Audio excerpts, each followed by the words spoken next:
En este breve informe que preparó la producción que tenemos todos los días para abrir el programa, tratamos de ubicar las declaraciones políticas del día, de la jornada, que tienen que ver mucho con la agenda política que se maneja en los medios de comunicación, los periodistas y vos en tu casa cuando los escuchás. La verdad que Argentina se habla tanto de políticas de Estado, en la Argentina se habla tanto de políticas estables, se habla tanto de consensos, de generar algún tipo de iniciativas perdurables para mejorar nuestra calidad de vida. Y tampoco se hace al respecto. Es muy difícil en Argentina sostener una política de Estado porque cambian los gobiernos, cambia todo lo que se venía haciendo desde antes, en general, no todo, pero en muchas cuestiones sí, y se abandonan algunas cuestiones que deben ser estratégicas.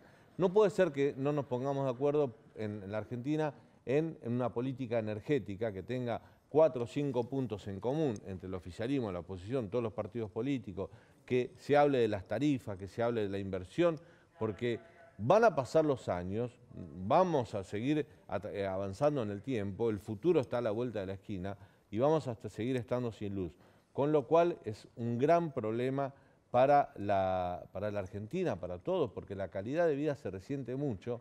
Yo lo decía ayer, irónicamente, antes de ayer, las dos palabras más lindas que vamos a escuchar estos días, cuando desde enero, digamos, que empezó el año con estas temperaturas, no es te quiero ni te amo, sino tengo luz, porque parece que eso te cambia el humor y te cambia la forma de vida. Bueno, calidad de vida es eso también, ¿eh? No solo hablar de la patria hacia el otro, también es darle luz al otro, darle luz a todos, darle energía eléctrica, porque estamos en el año 2021, reitero ese dato, no estábamos a principios del siglo pasado ni a mediados del siglo pasado, cuando se empezaban con la distribución de la energía eléctrica, con la distribución, con el cableado. Ya estamos en el año 2021, empresas que se han privatizado hace 30 años, no debería estar pasando lo que está pasando. Bueno, lindo tema para hablarlo también, lo vamos a hablar con Daniel Montamanto, un especialista en un ratito, pero para abrir la charla con la invitada del día de hoy, la diputada Margarita Stolbizer. ¿Cómo estás, Margarita? Muy bien, gracias. Buen año para ustedes. Buen año para vos, gracias por visitarnos. Bueno, qué problema recurrente esto, ¿no? Hace calor y vos en tu casa sabés que te van a cortar la luz, como cualquier vecino, y nos acostumbramos a eso, ¿no? Y no está bueno. Sí, miles de personas, ¿eh? Cuando yo venía para acá, para el canal, pasamos por barrios enteros donde era una oscuridad tremenda, pero además entendamos que con 40 grados de calor, de qué manera esto impacta Claro. En una familia. No hay posibilidad de ventilación. El otro día escuchaba... No hay agua, no hay ascensores. Exactamente, claro. Adultos mayores que tenían los medicamentos guardados en la heladera, que se pierde todo eso, bueno, una cantidad de cosas. Y algo que me ha llamado la atención en estos días es que no aparece nadie que se haga responsable, nadie que se haga cargo. Yo no digo ir a donde la gente está manifestando, pero la verdad venir acá y dar una explicación, intentar esbozar algo, y sin embargo nada. Yo soy una convencida que atrás de un problema como este siempre hay una responsabilidad del Estado, siempre la hay, y en este caso en particular podríamos... Aunque sea para controlar la prestación de servicios. Eso es lo que ¿no? iba a decir. Hay dos cuestiones por las que esto puede estar pasando. Una, me inclino mucho por esta, es que el gobierno, con la intención de tapar esta inflación brutal, de la que seguro vamos a hablar también, lo que ha hecho ha sido aplastar artificialmente las tarifas durante mucho tiempo, justamente para que no le levante el IPC. Entonces aplastan las tarifas. Eso hace que la empresa se quede sin el flujo de recursos suficiente para hacer las inversiones y poder mantener en condiciones el servicio. Me inclino mucho por esta razón, en realidad, que es lo que ha pasado con las tarifas. Hoy escuché que actualmente estamos pagando un costo de la tarifa del total del costo originario que no llega al 30% y antes era un 80%. Y la otra cuestión es lo que vos decís. Si en realidad el Estado cree que las empresas tienen el flujo de dinero suficiente para mantener, lo que debió haber hecho era controlarlas. Claro. Controlar, pero no controlar ahora. Haber controlado antes que se estuvieran haciendo las inversiones necesarias para mantener en el verano el servicio de luz. Ahora las empresas te dicen, en 2 años apenas aumentaron las tarifas un 9%, y hay una inflación acumulada del 120%. Exactamente. Así es imposible. Algo de razón tienen, pero yo me voy al gobierno de Cambiemos, de Mauricio Macri, donde las tarifas subieron bastante, y tenía críticas incluso de su propio espacio. Sí, sí, por supuesto. Y de la oposición y de la gente. Hay senadores radicales, he hablado con algunos de ellos, me acuerdo en plena campaña, que me decía, gran parte de la derrota electoral de Macri del 2019 se debió al aumento de tarifas. Pero cuando vos te pones sí, el a aumento ver de tarifa eso, fue muy al comienzo de la gestión, Sí. Recordemos, muy al comienzo de la gestión fue el aumento de tarifas, por lo tanto no adjudicaría el resultado del 2019, porque antes Cambiemos ganó la elección del 2017 y lo de las tarifas había sido bastante anterior. Creo sí que fue una medida de mucho impacto negativo en el comienzo de la gestión de Macri. Pero algo hay que hacer con eso, digo. Bueno, por eso... En Chile, yo daba los ejemplos de cortes de luz promedios en Chile y en Uruguay, 2 horas, 3 horas por año por usuario. Nosotros tenemos entre 15 y 30 de acuerdo al lugar de residencia de los usuarios. Pero además parece, pero pagan otras tarifas como también vos allá, decís, que es un problema recurrente, todos sabemos que va a ocurrir, sí. Y sin embargo no hay una previsión que nos permita decir, bueno, tenemos garantizado, o lo que vos decís también, bueno, esos cortes programados que había en algún momento, que es decir, bueno, te van a cortar 2 horas de tal hora a tal hora, la gente puede prepararse, organizarse, sin embargo, nada. Por eso a mí me ha llamado mucho la atención con todo esto que viene ocurriendo en estos días de tanto calor con lo que pasa, y no hay nadie que se haga cargo. Claro, no dan explicaciones, ni las empresas, no dan explicaciones, ni el gobierno. El Estado, exactamente. El gobierno mira para otro lado. Para otro lado, como si no tuviera nada que ver. Y después empiezan a aparecer voces, esto para cerrar el tema, Margarita, empiezan a aparecer voces dentro del espacio del oficialismo que dicen, bueno, habrá que estatizar Edesur. Yo digo, bueno, acá hay un interés político. Otros dicen, no, mira, más que estatizar van a hacer lo mismo que hicieron con Edenor, darle la empresa a empresarios amigos.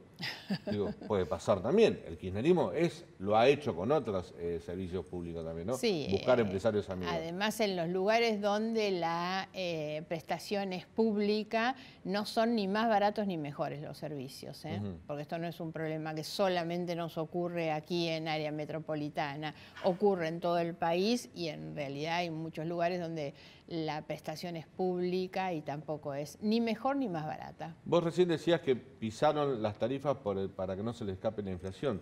50,9 la inflación No, anual. es una barbaridad. Con tarifas pisadas y con cepo al dólar. O sea, sí. Te doy dos variables que hubiesen hecho subir mucho más la inflación. Mucho más.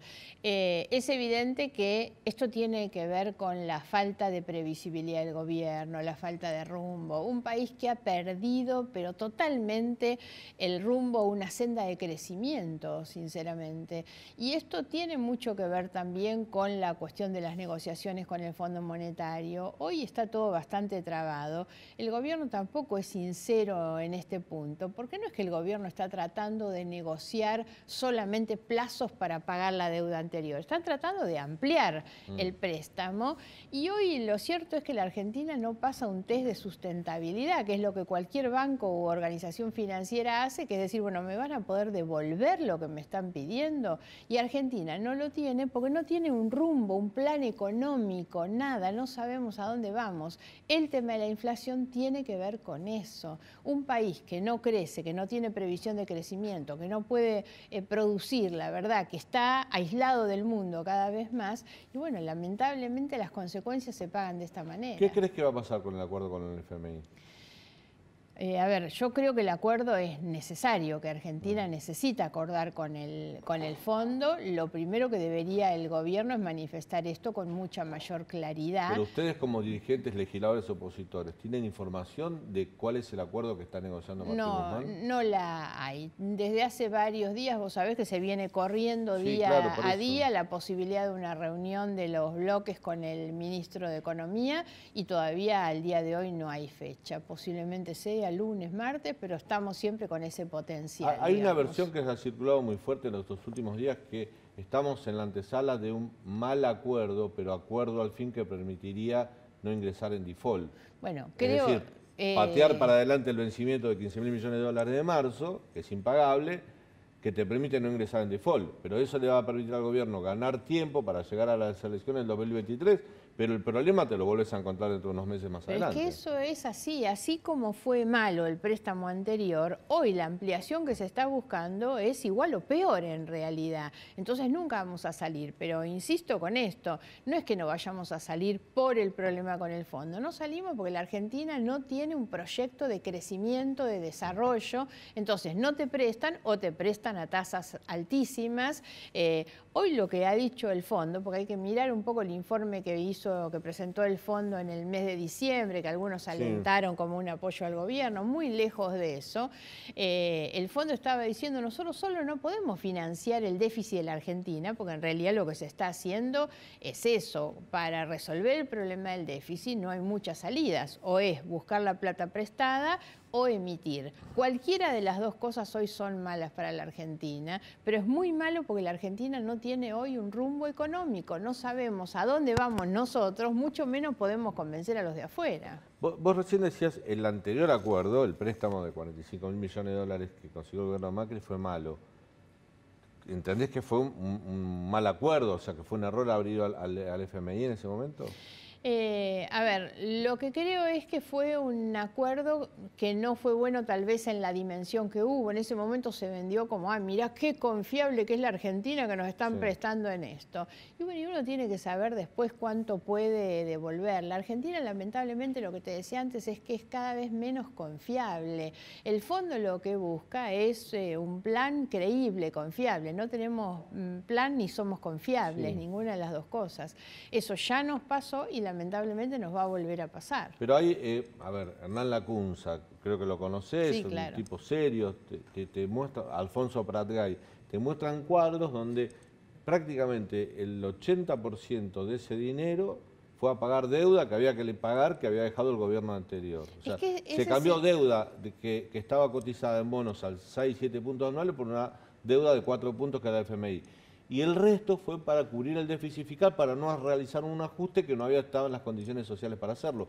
Eso es lo que dicen estos economistas. Bueno, pero es que eso es así, me parece, eso es así. Ahora, eso es bueno, pues también hay que pensar siempre, no hay que demonizar la deuda porque sí nomás. Tomar deuda no es bueno o malo por ese mismo hecho. El tema también es a dónde va. Si nosotros vamos a seguir teniendo un Estado tan deficitario como el que tenemos en realidad y estamos permanentemente o vía emisión o vía préstamos tratando de resolver el déficit, lo que hacen los gobiernos, y este gobierno está haciendo exactamente lo mismo, es decir, no vamos a cambiar nada de este gasto ineficiente que tenemos. Y en algún momento hay que empezar a pensar esas cosas. ¿Pero no es cultural un problema?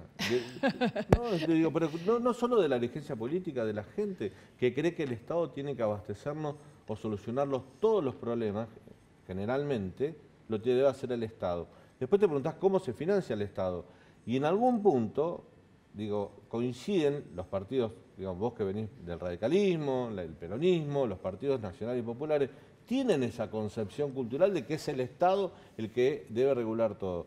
Y la verdad que no ha funcionado esa fórmula. Claro. No lo digo desde un punto de vista liberal, pero a veces cuando los liberales marcan ese punto, López Murphy, por ejemplo, que también es del radicalismo, pero tiene una mirada distinta, uno dice, bueno, algo de razón tiene. Sí, pero ojo con el arréglesela cada uno como puede, porque hay muchos que no pueden. Entonces el Estado tiene que existir y yo no creo realmente en toda la prédica liberal anti-Estado, al contrario, creo realmente que necesitamos tener un Estado, pero el Estado tiene que ser eficiente, transparente, no puede tener los déficits que nosotros tenemos, el nivel de gastos que nosotros tenemos. Ahora, ¿por dónde voy a cortar? ¿Voy a cortar las jubilaciones? No voy a cortar las jubilaciones. No deberían. Exactamente. 8% ajustaron las jubilaciones este gobierno en 2 años. Pero esas son las grandes mentiras de la inflación, porque lo que buscan es ajustar indirectamente a través de la inflación, siempre por debajo. Entonces, lo que no podemos es pensar en que hay que hacer desaparecer un Estado cuando hay sectores que realmente no pueden arreglársela solo. Ahora, si tomamos el tema que hablábamos antes, que es el de las tarifas, perfectamente podemos decir, no es razonable que estemos pagando una tarifa al 30% del costo de generación cuando realmente se puede pagar otra cosa. Pero hay ¿Crees que entender... en la segmentación de los aumentos de las tarifas? Sí. ¿Vos creés que el aumento debe ser segmentado? A mí me parece ¿Técnicamente que... es posible? ¿Vos tenés equipos que trabajan con vos que te pueden acercar la posibilidad? Yo creo que porque algunos dicen que no se puede. Yo creo que hay que pensar en eso, pero vos decías algo antes que yo cuando estaba ingresando, que es que la Argentina tiene que tener definitivamente un plan energético. Es muy bueno que hablen con Daniel Montabat porque él va a poder hablar muy bien de todo eso. Y son una de las cosas que nosotros tenemos problemas graves. Ahora, también hay que empezar a mirar un poco el mundo. Otro problema que tiene la Argentina es su exceso de ombliguismo. Estamos siempre pensando que nuestros problemas son solos, que los arreglamos solos. Hoy en el mundo en realidad hay un avance muy grande sobre lo que es la generación de energía no por hidrocarburos. La Argentina tiene una capacidad extraordinaria de generación de energía por otras formas, todo lo que es la biomasa, la hidroeléctrica, la solar, la eólica. Eso se ha desarrollado mucho en la Argentina en los últimos tiempos. Se ha desarrollado, pero no lo suficiente. Es muy poquito en realidad. Y creo que hay que poder mirar estas cuestiones. Ahora, esto tiene que formar parte de un plan energético, pero tiene que ser una política de Estado, no de un solo sector. Nosotros seguimos en la Argentina invirtiendo en sectores que en el mundo ya no se invierten. Y en cambio acá despreciamos muchas otras actividades que realmente en el mundo son atendidas de manera prioritaria. Y buscamos soluciones caras para en caso de emergencia como este, suplir o solucionar algo que debimos atender antes. Anto, vamos a importar gasoil, ¿no? Sí, así es. ¿Para qué? Para esta importación de gasoil, que se estimó que va a llegar supuestamente la semana que viene, fue una decisión, podemos decir, de último momento, donde no se dejó lugar a la licitación para que se consigan mejores precios y se va a terminar pagando precios mucho más elevados para salvar el problema el gasoil es caro. De momento, siendo que esto se podría haber previsto, siendo que es verano. Sí, ¿Usted qué opina de esta decisión respecto a la importación de gasoil que va a estar llegando la semana que viene? Incorporo algo que me parece que estaba también dentro de lo que vos decís y cuando hablamos sobre el funcionamiento del Estado.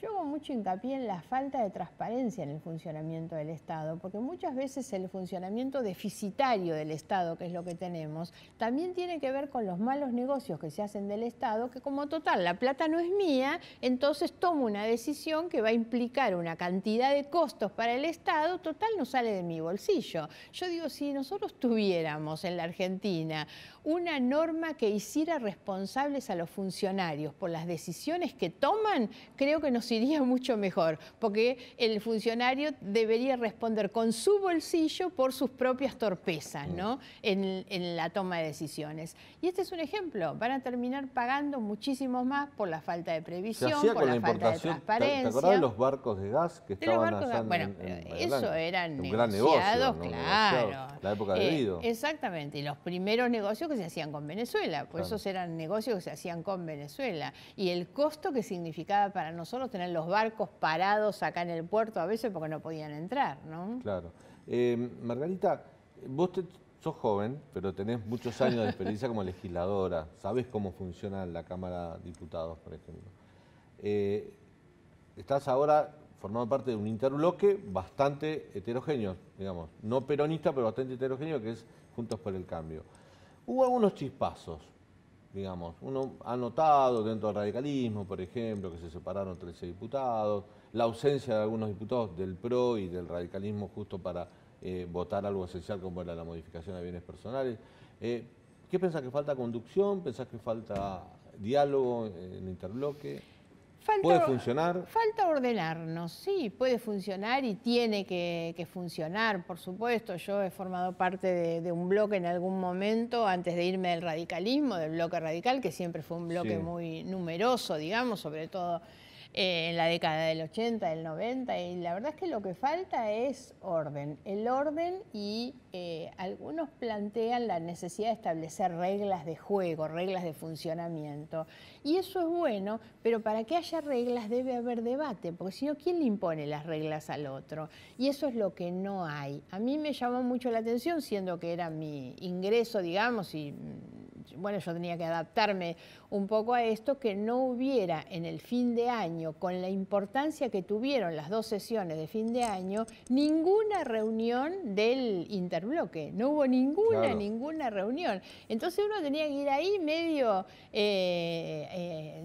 a los manotazos tratando de ver, bueno, para dónde ¿Vos tenés tu propio bloque del disparar. GEN? No, del GEN no. Yo presido el bloque Encuentro Federal que integra Emilio Monzó, Sebastián García de Luca y Domingo Amaya. Somos 4. 4. Sí.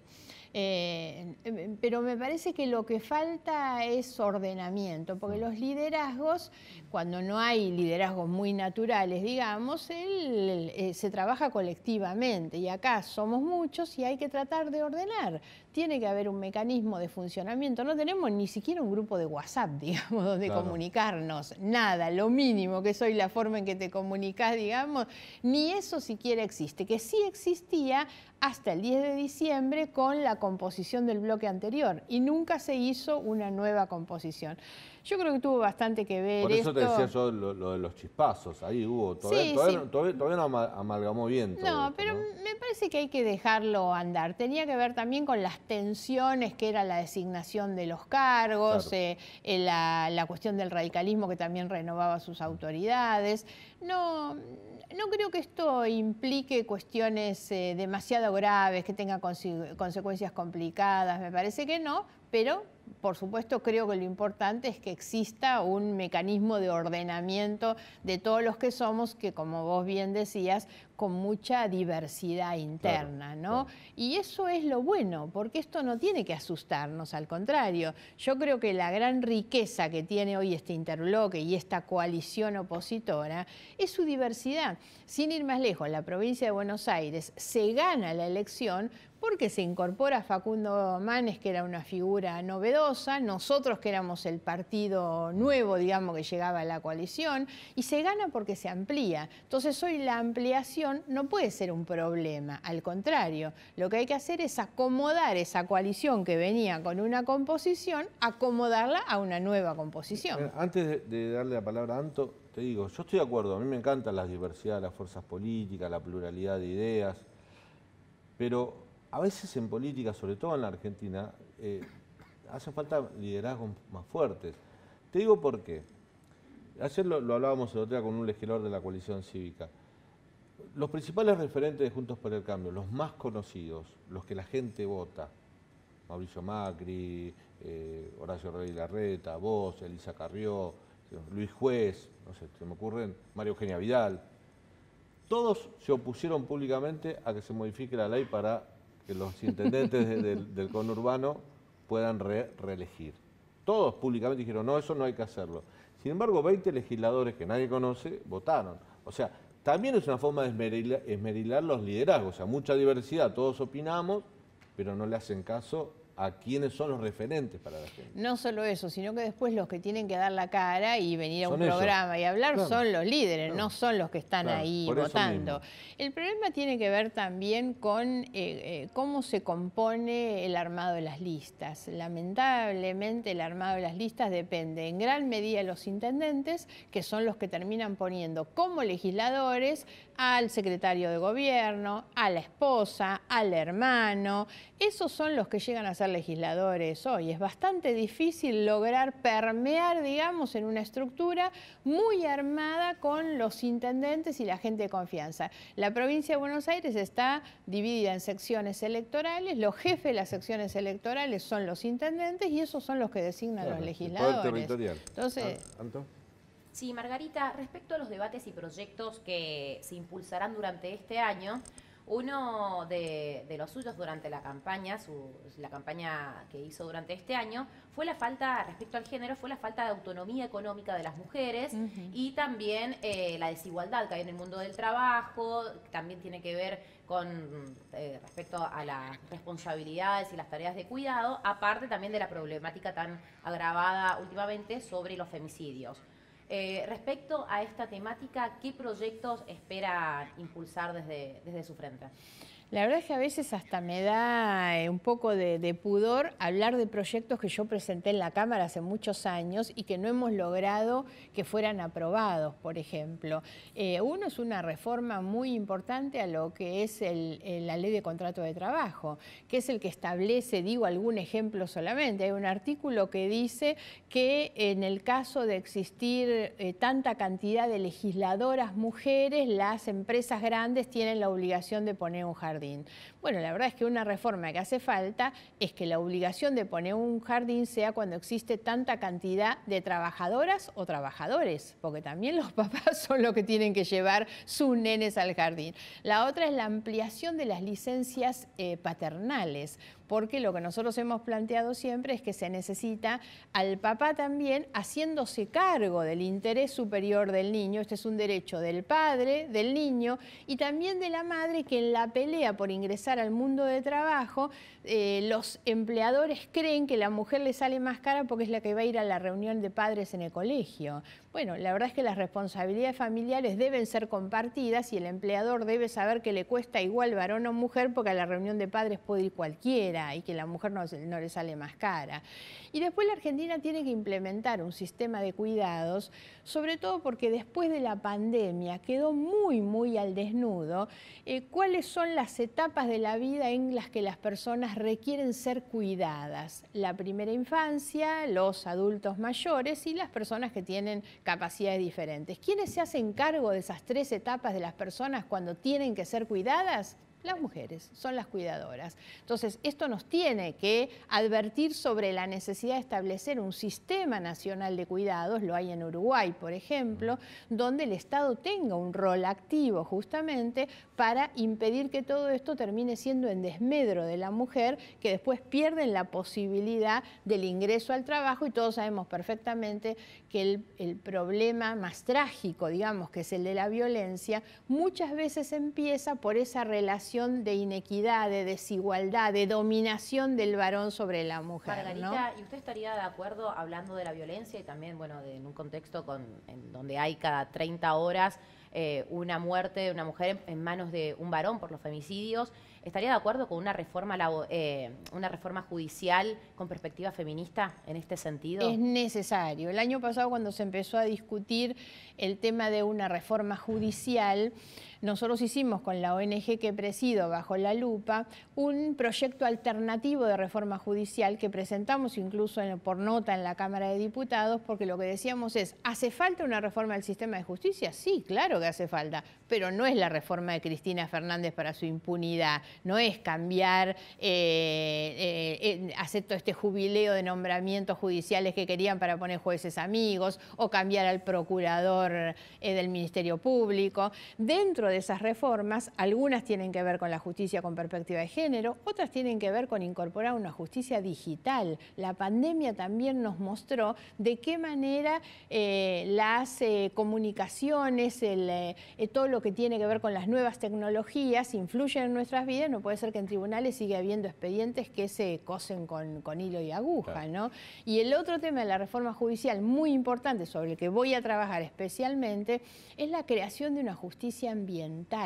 Existe en algunas provincias y no existe a nivel federal. Necesitamos crear tribunales, fiscales, jueces, digamos, que tengan la cuestión ambiental. La cuestión ambiental. Margarita, la última, y antes de pedirte, más personal. Yo no sé si ustedes lo saben, la señora Margarita Stolbizer es madre de Nicolás Laprovítola, gran jugador de básquet, triunfó en la NBA, ha triunfado en los mejores equipos de Europa con el Real Madrid, jugador de la selección argentina. Ahora en el Barcelona. Ahora está en el Barcelona, exactamente, pero jugó en el Real Madrid también. Sí, claro. Los mejores equipos de Europa ha jugado Nico Laprovítola y jugó también en San Antonio Spurs, en el equipo de Manu Ginóbili. Sí, también.